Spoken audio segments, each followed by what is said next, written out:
درود بینندگان عزیز، منظور است برای شما برنامه درخشان از تلویزیون ولایت سوخت. با شما هستم اهل‌دین شمس‌الدین زاده. امروز گروه ایجادی باز مهمان خاندان شما هستیم و کوشش میکنیم طول یک ساعت تابع شما بولیده گردد. چون که شما میدونید برنامه درخشان از جانب اداره تلویزیون و رادیو ولایت سوخت در همکاری با کمیته اجرایی حزب خلقی دموکراتیک جمهوری تاجیکستان در ولایت سوخت جهت دستگیری کودکان، نورسان و جوانان صاحب لیاقت البته تهیه و پیشنهادی شما میگردد. اگر شما فرزند شما نبیره شما یا شاگردان شما دارای استعداد و لیاقتی فوق‌العاده باشند، پس میتوانند به سفره برنامه درخشان آمدن اشتراک کنند. امروز با برنامه درخشان از تمام مناطق تاجیکستان البته میبیایند، اشتراک میکنند، زنگ میزنند. ما کوشش میکنیم با سربلندی و افتخار بلند از جوانان سعادتمند این کشور برنامه را آماده کرده منظور شما داریم. بیاید قهرمانی نوبتی برنامه را با کفکوبی صمیمی استقبال میگیریم. مرحبا.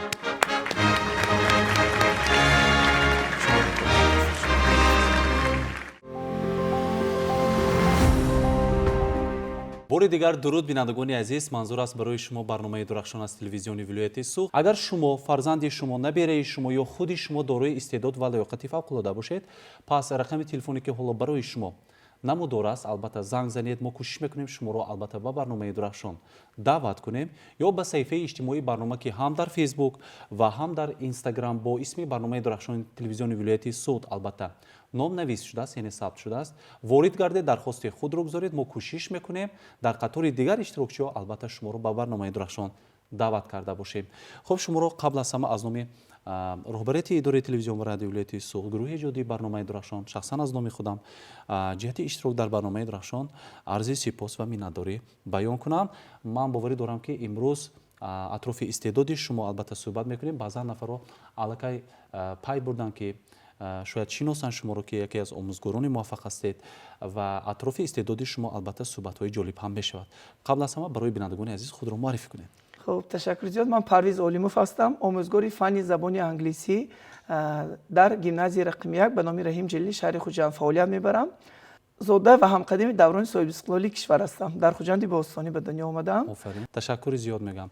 خب امروز پرویز اطراف چی صحبت میکنیم؟ من میبینم که روی میز برنامه درخشان تمامی دستاورد و دیپلم سپاسنامه جایزه ها رو با خود آوردید و از کارگردان عبدالصمد رسول خواهش میکردم که روی میز دومی برنامه ما رو البته نشان دهند که در اونجا لنته های فخری که نفرانی که غالب میبرند در آزمون ها به خود میاندازند و اون رو نمایش میدهند با خود آورده. من اطراف این صحبت کردنی هستم که امروز داروی چی لیاقت هستید در کدام آزمون و انامین المپیاد باشد، شاید آزمون های وطنی باشد، در چی اشتراک کردید صاحب انامین جایزه ها شدید؟ سال 2018 در آزمون کسبی آموزگاری سال تاجیکستان شرکت ورزیدم. در دور شهری مقام اول را گرفتم و در دور ولایتی باشد مقام دوم را گرفتم و همچنین سال سپری گردیده سال 2025 اینچنین در آزمون کسبی راهبر صنف سال اشتراک نموده در مقیاس شهر خوجند باز هم مقام اول را صاحب گردیدم و در دور ولایتی باشد سزاوار جای دوم گردیدم. آفرین، احسن میگم. استاد از کسب انتخاب کرده خود پشیمان هستید؟ نه هیچگاه. چون که شعاری من در زندگی هر شب زی خودت بپرس اگر تو مردی که امروز چه خدمتی به مردم کردی میباشه. از روی چنین شعار عمر به سر میبرم. وقتی که به شاگردانم تعلیم میدهم بگاه به خانه میروم البته به خود سوال میدم که امروز برای شاگردان اگر حتی یک نفر هم یک حرفی رو، یک کلمه رو، یک جمله رو آموزانده باشم، همان روز من خود را یکی از خوشبخت‌ترین انسان در روی عالم می‌حسابم. چون که این کسب برای من نه تنها کسبی عادی است بلکه کسبی میراثی هم هست. پدری من آموزگار هستند، مادری من آموزگار هستند، آنها بسیار هم آموزگاران موفق هستند و البته من نیز چون که در عرفیت میگویند با نان آموزگاری تربیت یافتم، کلان شدم. البته من نیز کوشش میکنم که همین کسب والدانم رو دوام دهنده آنها باشم و همین کسب رو تا مقام آخران بریده باشم. یعنی که سرچشمه محبت آموزگار شدن از والدین ارجمندتون است. از مهر آنها سرچشمه گرفته است. بله. آنها با چون گفتید آموزگار بودن به کدام فن درس میدادن؟ پدرم نیز آموزگار فن زبان انگلیسی هستند. یعنی اولین استاد من در همین ساحه زبان انگلیسی پدری عزیزی من میباشند. مادرم آموزگار فن بیولوژی و شیمی هستند. از خردی میدونید وقتی که همین 9 солам 5 сола 6 сола буд ҳоло ба мактаб намерафтам. Ман ба бохчаам таҳсил кардагӣ нестам.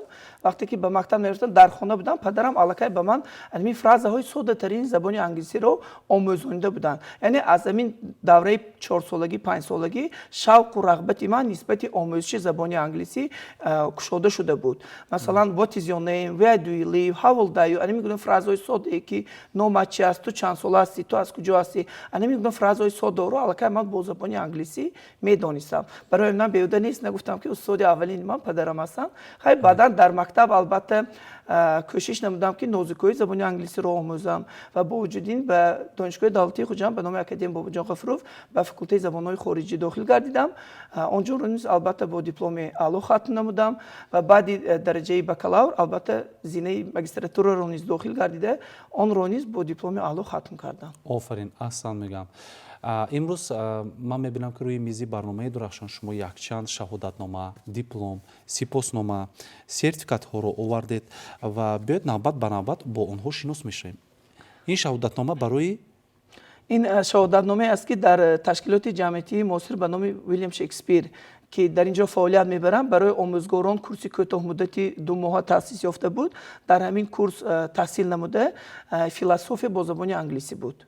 дар ҳамин курс 2 моҳ таҳсил намуда албатта дорои ҳамин шаҳодатнома гардида будам. офарин, аҳсан мегӯям. ва боз инҷо 2 дипломи дигар ҳаст ки як диплом ва як сипоснома. ин дастоварди шумо барои ин диплом дараҷаи 2 аст. дар чуно ки ишора намудам дар оғози барнома дар озмуни касбии роҳбари синфи соли 2025 иштирок намудам дар даври вилоятӣ ки аз ҷониби сардори риёсати маорифи вилоят қадрдонӣ гардидааст. диплом дараҷаи 2 мебошад. бо чунин диплом сарфароз гардидам. офарин, аҳсан мегӯям. ва ҳамзамон инҷо як сипосномаи дигар бо худ овардед ки албатта барои заҳматҳои софтдилонаи шумо дар ҷодаи омӯзгорӣ албатта интавр аст. бале, барои заҳматҳои софтдилона ва дастовардҳои беназир дар соҳаи маориф аз ҷониби раиси вилоят муҳтарам Раҷаб Аҳмадзода дар машварати августӣ қадрдонӣ ёфта будам. офарин. ана ҳамин гуна қадрдониҳо аз ҷониби давлату ҳукумат омӯзгорро вазифадор мекунад ки дар ҷодаи касби худ чӣ бошанд? воқеан ҳамин гуна дастовардҳо, ҳамин гуна қадрдониҳо моро водор месозад ки барои таълиму тарбияи насли наврас боз ҳам ҷидду ҷаҳд намоем. тамоми дониш, малака, қувва, маҳорати ҳамин омӯзгории хешро барои махсусан забондон гардидани шогирдон ва дар арсаи байналмилалӣ баробар намудани сатҳи забономӯзии шогирдон ҷидду ҷаҳд намуда бошем. ва ҳамчунин албатта кӯшиш менамоям бо баробари таълим албатта тарбия низ бисёр ҳам ба ҳам тавъам аст. кӯшиш мекунам ки шогирдонамро дар рӯи ватандӯстиву ватанпарастӣ, хештаншиносиву худогоҳии миллӣ тарбия намуда бошам. хуб, сухан дар бораи ватан рафт, ватандӯстӣ рафт, эҳтиром арҷгузорӣ ба анами сарзамини аҷдодии тоҷикон рафт, ба қадри сулҳу амонӣ расидан рафт. аз шумо мепурсам ки шумо имрӯз ки омӯзгори ҷавон ҳастед, пайваста ба фарзандони мардум, ба фарзандони мо ана ҳамон донаи сулҳ, қадр, манзалати ваҳдат, истиқлоли меҳанро мекоред ва мебинем ки маҳсул имрӯз чӣ гуна шуда истода. ҷавонони мо ватандӯстанд. хуб, дар бораи ҳамин суҳбат карданӣ ҳастам ки шумо ояндаи ҷавонони тоҷикистонро чӣ гуна мебинед? воқеан пас аз ба даст овардани истиқлолияти давлатии ҷумҳурии тоҷикистон таваҷҷӯҳи давлату ҳукумат бевосита таҳти ғамхории асосгузори сулҳу ваҳдати миллӣ пешвои муаззами миллат президенти мамлакат муҳтарам Эмомалӣ Раҳмон соҳаи маориф рӯз аз рӯз густариш меёбад, такмил меёбад ва диққати аввалин дараҷа ҳам дода истоданд, зеро маориф соҳаи калидии ҷомеа ба шумор меравад. имрӯзҳо дар тамоми ҳамин муассисаҳои таълимӣ ва ҳам донишгоҳҳои олӣ тамоми имкониятҳо, шароитҳо фароҳам оварда шудааст ки ҷавонони мо имрӯз ҳамин илму донишро ба дараҷаи аъло аз худ намоянд. ва албатта ман умеди калон дорам, боварии комил дорам ки ҷавонони мо имрӯз ҳам соҳибзабон ҳастанд, соҳибмаърифат ҳастанд, соҳибмаълумот ҳастанд, соҳибмаданият ҳастанд, албатта дорои خیردی ولو هم هستند چون که امروز ما آموزگاران بسیار در همین بسیار وا میخوریم که در آزمون المپیاده ها در آزمون های سطحی بین المللی در آزمون های جمهوری که به واسطه سرپرست آن اساسگزار صلح و وحدت ملی پیشوای معظم ملت محترم امام علی رحمان میباشند. مثلا تاجیکستان وطن عزیز من، فروغ سوپی دانایی کتاب است، علم فروغ معرفت، شاهنامه خوانی، کتاب تاجیکان که به واسطه در انمی گونه آزمون ها امروز شاگردان ما، دانشجویان، جوانان، خوانندگان ما بسیار هم فعال هستند. شوق و رغبت آنها نسبت کتابخوانی و کتاب دستوری زیاد گردیده است که این البته باز هم ما رو وادار میسازد که دانش چقور آموزیم، زبان رو به درجه عالی از خود نماییم، چون که دانستنی چون که پیشوای معظم ملت هم دائما در برآمدهایشان قید می‌نمایند. امروز جوانان ما باید نه کم از 2 زبان‌های خارجی رو چون زبان مادری خود دانند و گستریش رو تکمیل دهند. این به مانند زبان‌های روسی، زبان انگلیسی، زبان آلمانی، زبان خطایی و دیگر عموما زبان‌های اروپایی میباشد که امروز چون همین نفس چون آب برای ما جوانان دانستن زبان شرط و ضرور است. یعنی که ما با عباره با جمله گفته میتونیم که آینده جوانان تاجیکستان درخشان است. عموما آینده مردم تاجیکستان درخشان است. چون شما گفتید امروز باید زبان‌های روسی، انگلیسی، زبان‌های آلمانی و چین رو باید بدونند. ما میدونیم که ناآموخته زبان خود آموختن دیگر زبان‌ها امر محال است و در این نوبت اندیشه و عقیده شما چگونه است؟ ما باید اول زبان خودمون رو 100% آموزیم و بعدا کوشش کنیم برای آموختن دیگر زبان ها. عقیده شما که چون امروز برای آموزاندن زبان خارجی مشغول هستید، با کدام سمت، در کدام رویه، با کدام فهمش ها شما با فرزندان مردم می آموزانید و عقیده شما چگونه است در بابت همین؟ بله، میدانید شاعر گفته است که زبانی مادری هم جانی پاکم، تو با شیر آمدی بر جان پاکم، بو پیوستی مرا با رفتگانم، توی من زندم به تو هلاکم. البته به دانستن زبان مادری یعنی زبان تاجیکی همون ما دیگر زبان ها رو آموختن دیگر زبان ها برای ما مشکل است، غیر امکان هم است. برای چی؟ برای آنکه چون که اشاره نمودید اگر ما همین اسم و صفت و فعل و ظرف رو به زبان مادری خود ندانیم پس زبان خارجی رو آموختن آن برای ما بسیار هم مشکل می آید. در علم زبانشناسی یک تیپولوژی مقایسوی فن هست که مقایسه میکنن به واسطه که در دانشگاه ما همین رو آموختیم که مثلا اسم در زبان تاجیکی و در زبان انگلیسی، یعنی که فعل در زبان تاجیکی در زبان انگلیسی. البته آموزش آنها دو رویه است، دو پهلو است. وقتی که شما زبان مادری خود رو به درجه عالی میدونید، نازکی های آن را میدونید، پس شما میتونید که زبان روسی یا انگلیسی یا دیگر زبان خارجی رو آموخته باشید. به مشکلی بله. مثلا در روند درس وقتی که همین اسم است، صفت است یا اینکه زمانهای زبان انگلیسی است، پیش از آنی که من به خوانندگان همین موضوع زبان انگلیسی رو بیان میکنم 2-3 دقیقه اول زبان تاجیکی رو میفهمونم. مثلا اسم زبان تاجیکی چگونه است، فعل زبان تاجیکی چگونه ساخته می شود، ساختاری آن چگونه است، بعدا به واسطه میگذارم به زبان انگلیسی. چون که وقتی که انسان زبان مادری خود رو خوب درک میکند البته دیگر زبان رو به یگان مشکل آموخته میتواند. برای همین هم اول زبان مادری خود رو ما باید آموزیم، بعدا دیگر زبان ها رو، چون که اساس یعنی پایه آموزش دیگر زبان ها این زبان مادری هر یک شخص به شمار میره. بله، بعضا آموزگاران مثال پیدا میشوند که میدارند تنها از روی نقشه ترتیب داده خود درسشون رو میگذارند و هر روزشون همین گونه میگذارد. آیا در شما وقتی که 2 دقیقه وقتی خلگیتان ماند، 4 دقیقه وقتی خلگیتان بازپس ماند، شما اون رو به چی استفاده میبرید؟ شاید برای بلند برداشتن حس وطن دوستی انمون نورسان، کودکان، جوانان به چی استفاده میبرید؟ برای بلند برداشتن سویه دانش وطن دوستی اونها استفاده میبرید یا که برای آموزاندن زبان تاجیکی، زبان دولتی خودمان از چی ها استفاده میبرید؟ انمون وقتی فرصت خلگی رو البته 45 دقیقه درس این برای معلم بسیار هم یک تکانی جدی است برای آموزاندن زبان به شاگرد. وقتی که همین 2-3 دقیقه یا 5 دقیقه لحظه باقی میماند تا مثلا برآمدن زنگ، ما البته استفاده میبرم از عجایبات زبان انگلیسی که در درس زبان انگلیسی بسیار هم عجایبات ها موجود است که آن رو در نقشه تعلیمی نیست، البته میتونن در وقت‌های خولگی فارغ از درس یا اینکه در درس‌های ایلوگی آن رو استفاده برم. مثلا در زبان انگلیسی یک مثال میارم برای شاید بینندگان هم این عجیب باشد. مثلا یک کلمه pupil هست. pupil این به همگان شاید کلمه معلوم باشد، خواننده. ترجمه اون طلبه است، خواننده است. خب دیگر مضمون اون یعنی گوهره که چشم می باشد. یعنی یک کلمه رو ببینید که یکچند پهلوی دیگر مضمون اون رو دارد که این رو در زبان انگلیسی امونیم ها می نامند. مثلا انمی گونه چی کلمه هایی که سر استعمال هستند و عجایبات هستند و شوق و رغبت خواننده رو نسبت آموزش زبان انگلیسی بیدار می سازد، به این چیز روانه می سازم. و گذشته از این از تربیه که سخن کردید، من یک چیز رو میگم. فن من زبان انگلیسی است. بسیاری از خوانندگان دانشجویان به خاطر آن با مقصد آن می آموزند که به دولت‌های اروپا سفر کنند. اما پیوسته در درس‌هایم من تاکید می‌سازم به خوانندگانم، به شاگردان گوشواره میکنم که پس از آموختن زبان انگلیسی، پس از بگذار سیر و سیاحت کردن یا اینکه در مکتب‌های عالی دولت‌های خارجی سفر کردن، حتما وقتی که دیپلم رو به دست میگیرید آمده به وطن عزیز خود خدمت کنید. چون که بسیاری از خوانندگان شاگردان در خاطر معنی سری خود دارند که من وقتی که زبان رو می‌آموزم به دولت اروپا رفته سفر میکنم، در آنجا عمر به سر میبرم، زندگیم رو دوام میدم.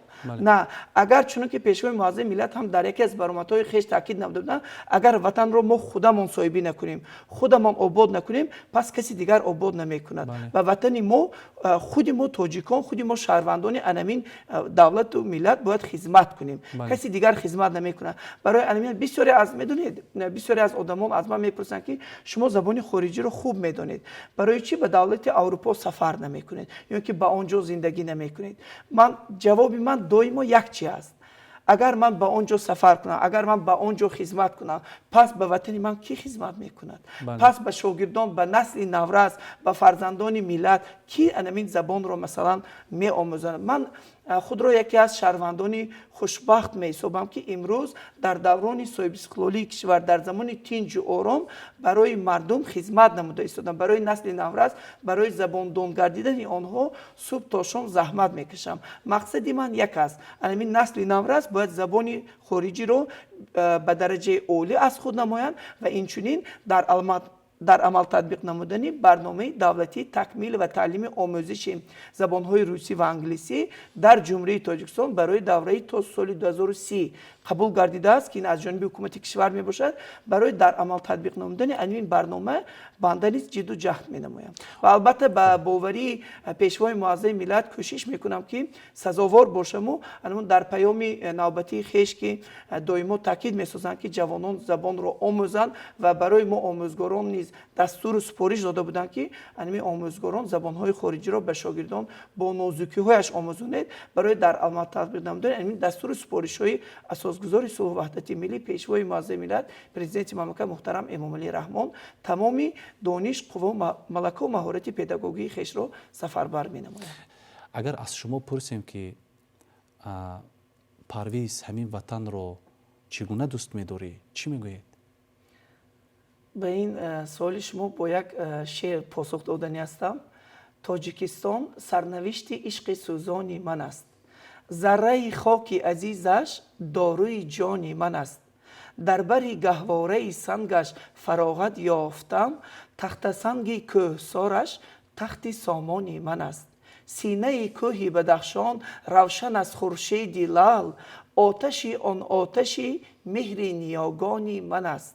مصرع‌های رودکی گنجینه گمگشته نیست، شعر او هر پاره طلای زرافشانی من است.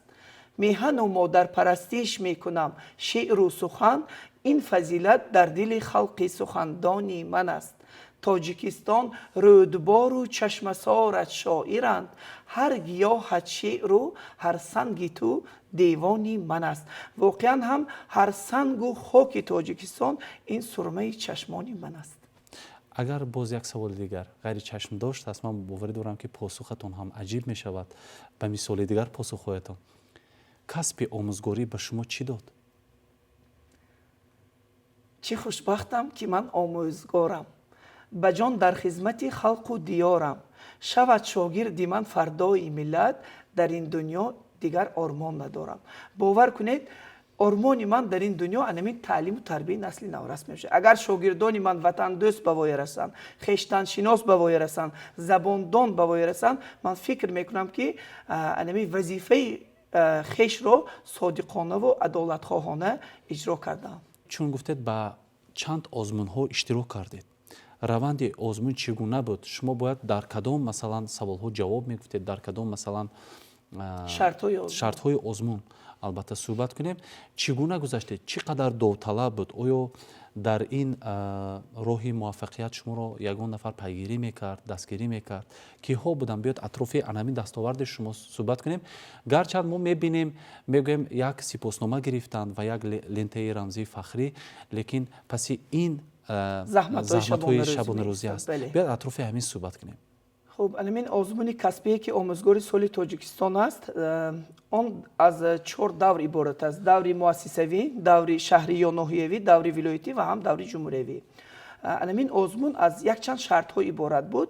وقتی که از همون شرط ها میگذارید، یعنی بلی خولی بلندترین رو اشغال میکنید، به شرط دیگر راه میابید. اگر رفت خولی انمین معین گردیده رو به دست نآوردید، از به دیگر شرط ها راه نمیابید. مثلا شرط های آن چگونه بود؟ دانستن کامپیوتر و استفاده تخته الکترونی در درس. از این شرط این شرط رو اجرا نمودم. دیگر گذرانیدن درس در یکی از مکتب ها با خوانندگان بیگانه. مثلا در یکی از مکتب های شهر گذاشتیم با خوانندگان بیگانه، 1 ساعت پیش موضوع رو برای ما معین ساختن. در 1 ساعت ما باید آماده شوید. بله، آماده گردیدیم که همین درس رو گذرانیم. و دیگر سوم شرط اون گذراندن صوتی تربیوی بود.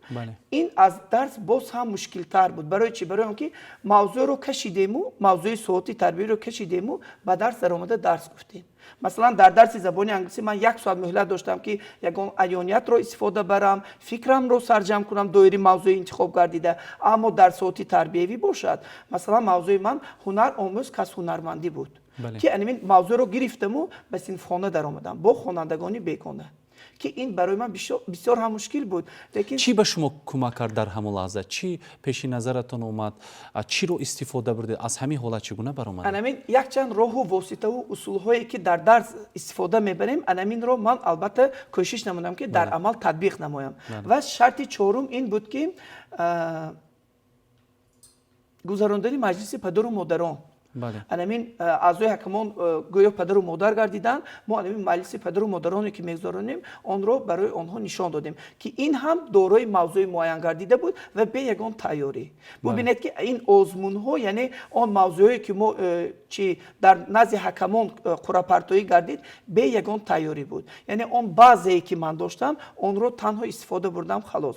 و دیگر این معرفی فعالیتی پداگوژی بود که در نزد البته اعضای حکمان، دیگر مهمانان در یک تالار کلان، البته ما آن رو فعالیت خود رو معرفی نمودیم. و از انمین 5-6 شرط عبارت بود که با انمین شرط ها ما، اگر خطا نکنم، زیاده از 40 نفر آموزگارانی خوجندشهر در آن طبق درخواست شرکت ورزیدن. اما در دور فینالی باشد همگی 5 نفر باقی ماندیم. 35 نفر از دورهای من بعده یعنی افتیدن و 5 نفری که در فینال غالب برآمدیم و یعنی سبقت ورزیدیم، از 5 نفر نصیبم گردید که در مرحله در دور شهری مقام اول را اشغال نمایم. و در دور ولایتی که درخواست گرفتم و در دور ولایتی اشتراک نمودم، پس از 2 ماه این آزمون در دور ولایتی نیست، عیناً علمی شرط ها رو گذاشتم.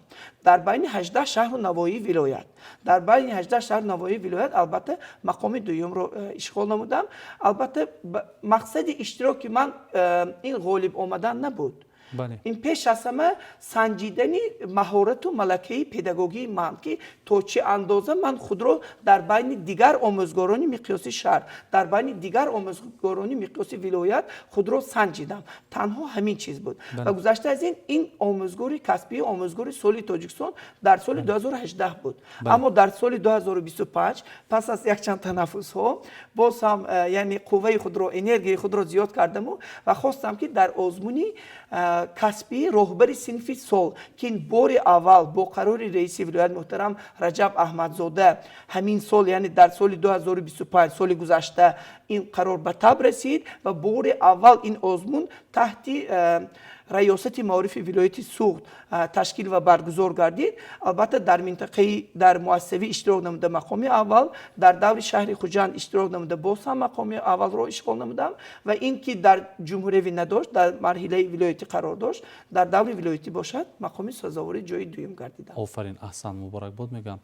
خب امروز همزمان میبینم که پرویز شما گرچند آموزگار جوان باشید هم برای سایقل دادن روند تعلیم و تربیت در جایگاهی که فعالیت میبرید، مؤسسه تعلیمی که فعالیت میبرید، اینجا همزمان برای هر یک آموزگار میتواند اگر دانش عمیق داشته باشد، ملکه داشته باشد، دستورالعمل متدی که به روند تعلیم کمک میکند آماده کند که در شما این کتابچه های خرد، یعنی که دستورالعمل های متدی که هست یک چند عدد است، درست؟ بله.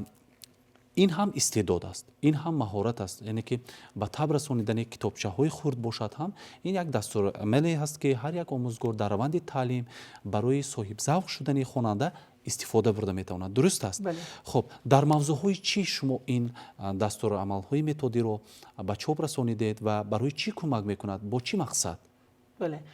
یک چند دستورهای متدی خویش را با مقصد آنه که برای یاری این متدی رسانیدن به آموزگاران جوان زبان انگلیسی و هم برای خوانندگان صنف‌های بالایی به تب رسانیدم، از جمله مثلا تاپیک های زبان انگلیسی که در این دستورالعمل یک چند تاپیک ها زیاد از 20 تاپیک ها سرجم گردیده است و از انمین اویله من، رفیق من، خانه ما تو مملکت من، عرف و عادت، پایتخت عزیزمون، انمین گونه مواد ها تاپیک ها با زبان انگلیسی سرجم گردیده است. دیگر دستور متدی من این نمونه نقشه تقویمی از روی کتاب درسی ویریشگنی و افناسی برای صنف‌های 2-11 می باشد.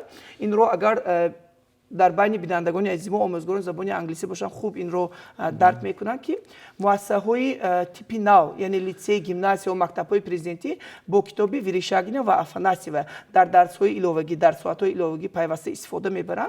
انمین کتاب نقشه تقویمی خود را نداشت و من خواستم که با مقصد انمین تهیه نمودن نمونه نقشه تقویمی یک ساعته از روی کتاب انمین درسی یعنی انمین دستور متدی رو به تب رسانده باشم. و دیگرش گراماتیک زبان انگلیسی که گراماتیک زبان انگلیسی بسیار هم مجمل می باشد، بسیار هم چی است مشکل است آموزش آن و با همین مقصد گراماتیک زبان انگلیسی رو همچون به شکل تست زیاد از 20 مواد گراماتیکی رو سرجم کرده به شکل تست آماده نمودم. و دیگرش استفاده ضرب المثل و مقال ها در یک دستور متدی من 100 ضرب المثل و مقال ها رو با اکویوالنت زبان تاجیکی از سرجم نمودم. مثلا من اینجا میتوانم یک مثالش رو اگر اجازه باشد چی استفاده کنم.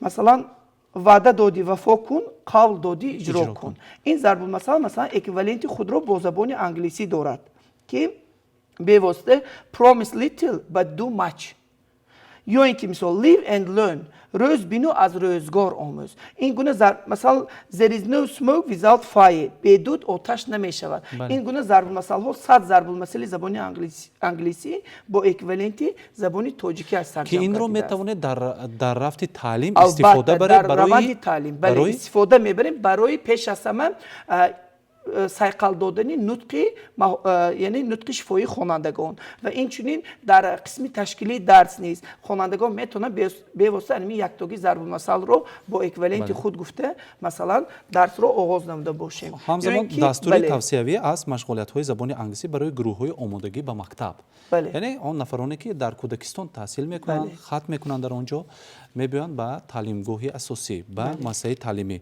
آنها باید چیکار کنند؟ با کدام مقصد ترتیب دادید؟ این هم با مقصد آن تهیه گردیده است که پیش از این مواد یاری رسان برای آموزگاران زبان انگلیسی که در کودکستان ها فعالیت میکنند.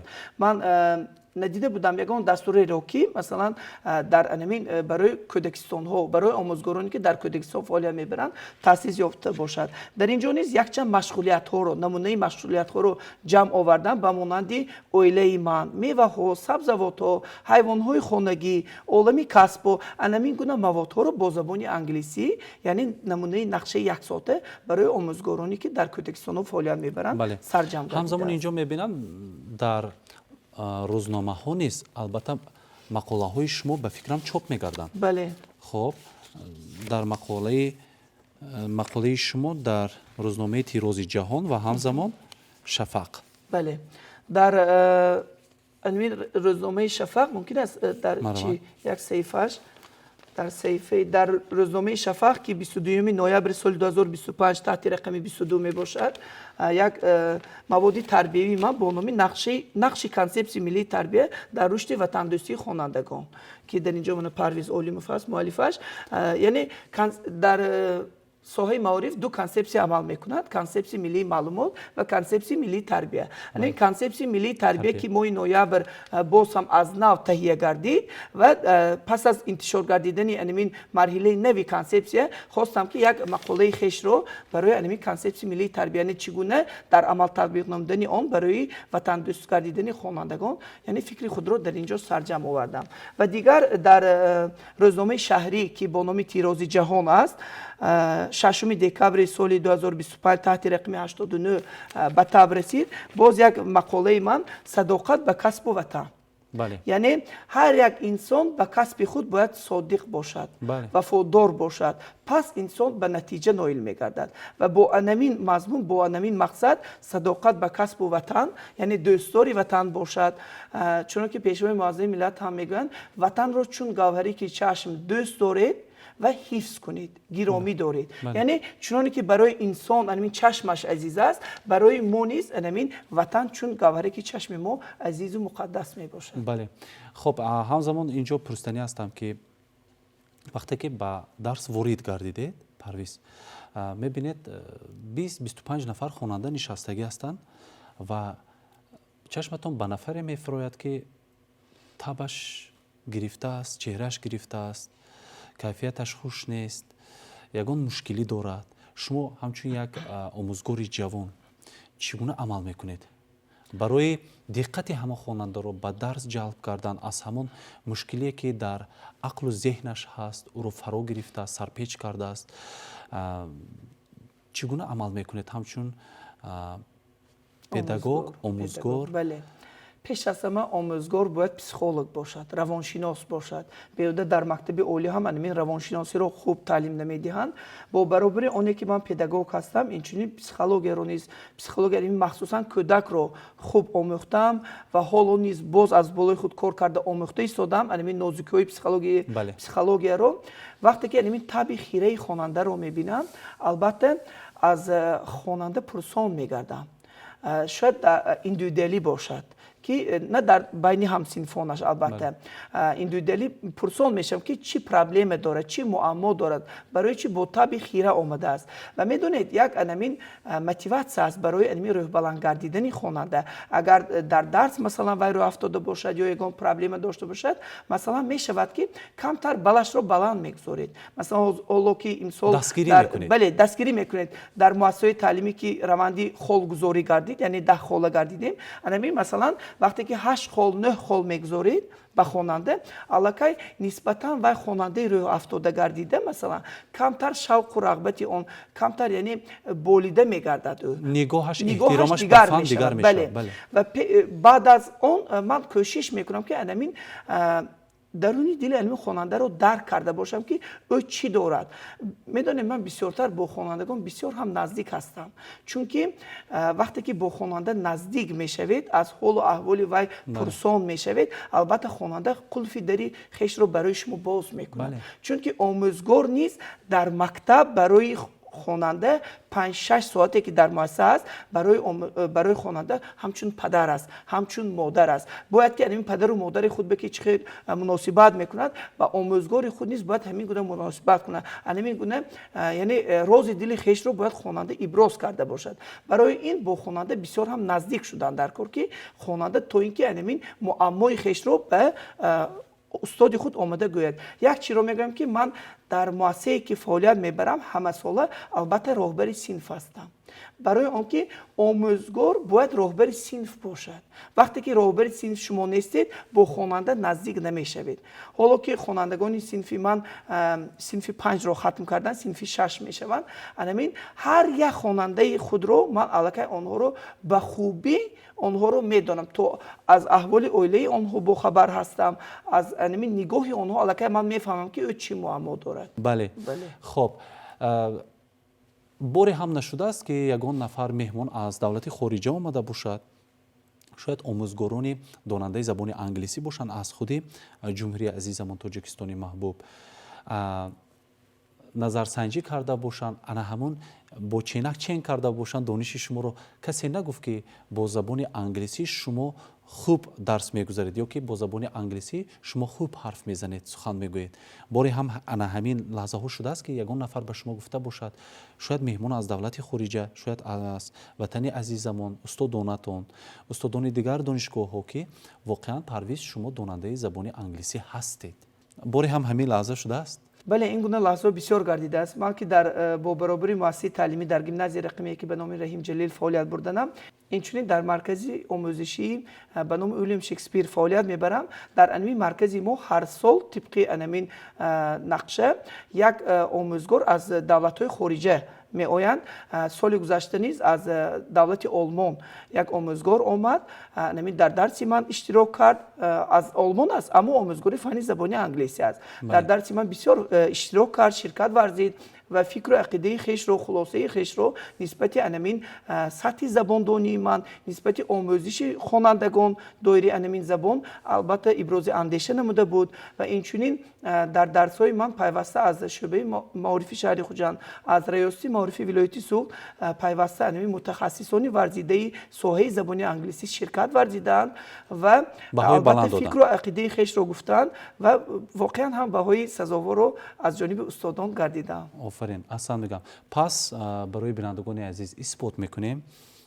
پرویز، من در این لحظه میخواستم اطراف داننده زبان انگلیسی بودنتون نشون دهیم برای بینندگان عزیز. چند جمله گوییم، چند عباره درباره شاید تاجیکستان در موضوعی که خودتون انتخاب میکنید با زبان انگلیسی و تاجیکی میگویید. خب As the president of Tajikistan, His Excellency Emom Ali Rahmon said, without knowledge of foreign languages, young generation will not step to the future development. The youth must learn Russian and foreign languages. چونکه پیشوای معظم ملت پرزیدنت مملکت محترم امام علی رحمان قید نمودند، به دانستن زبانهای خارجی یعنی قدم به آینده استوار گذاشته نمی شود. جوانان امروز باید زبانهای روسی و انگلیسی را خوب از خود نمایند. Tajikistan, you are my motherland. You will remain for every man who calls himself, I'm Tajik, I'm from Tajikistan. یعنی همین شعری که در وصف تاجیکستان بود، مضمون آن همین است که من میفخرم که تاجیکم و از تاجیکستان هستم. خب امروز از برنامه درخشان برای خودتون چه گرفتید؟ واقعا هم پس از اشتراک در این برنامه و ابراز آزاد نمودن در این برنامه من برای خود یک جهان لذت بریدم، یک جهان غذای معنوی برداشت نمودم و البته پس از صحبت‌های بسیار هم گوارا، صحبت‌های دلنشین، صحبت‌های تصفیان، البته این برنامه به من یک تکان جدی را داد برای باز هم استوار قدم گذاشتن به فعالیت من بعده خود و در فرجام برنامه البته منتداری خویش را باری دیگر باشدم به کلی تهیه‌گران برنامه تلویزیون و رادیو ولایتی سوق، مخصوصا برای برنامه درخشان برای شما دوستی گرامی قدرم عرض سپاس می‌نمایم که دعوتی مرا به این برنامه پذیرفتید و برای بینندگان عزیز و ارجمند نیز همیشه سربلندی و سعادتی دارند را تمنا میکنم. تشکر زیاد میگم استاد. به شما نیز در جاده بسیار پرشرف، یعنی که آموزگار کسب پرشرف است. البته موفقیت برای شما، کامیابی. باوری دارم که در دیگر آزمون‌هایی که برپا می‌گردند اشتراک می‌کنید و صاحب جایزه‌های زیاد می‌گردید. بار دیگر تشکر. خب بینندگان عزیز، این بود برنامه درخشان که طول قریب 1 ساعت مهمون خاندان شما بودیم. اگر شما فرزند شما، نبیره شما یا خودی شما دارای استعداد و لیاقت فوق‌العاده باشید، پس رقم تلفنی که حالا برای شما نمودار است زنگ زنید. ما کوشش میکنیم با برنامه درخشان شما رو دعوت کنیم یا با صفحه اجتماعی برنامه که هم در فیسبوک و هم در اینستاگرام با اسم برنامه درخشان تلویزیونی ولایت سوغد نام نویس شده است، یعنی که ثبت شده است، وارد گردید، درخواست خود رو گذارید. ما البته شما رو با سفره بلند برنامه درخشان که لایحه مردمی است البته دعوت میکنیم. و امروز مهمان برنامه ما بودند پرویز جان که آموزگار جوان از شهر خوجند توانستند با ملکه خود، با استعداد خود، با دستاورد خود برنامه درخشان را باز هم زیب بخشند. عرض سپاسی گروه ایجادی و رهبریت تلویزیون ولایت سوغد را به شما میرسانم. بینندگان عزیز، چون میگویند نعمت بی‌بها برای انسانیت این سلامتی است. خود و نزدیکان خود را احتیاط کنید. خیر.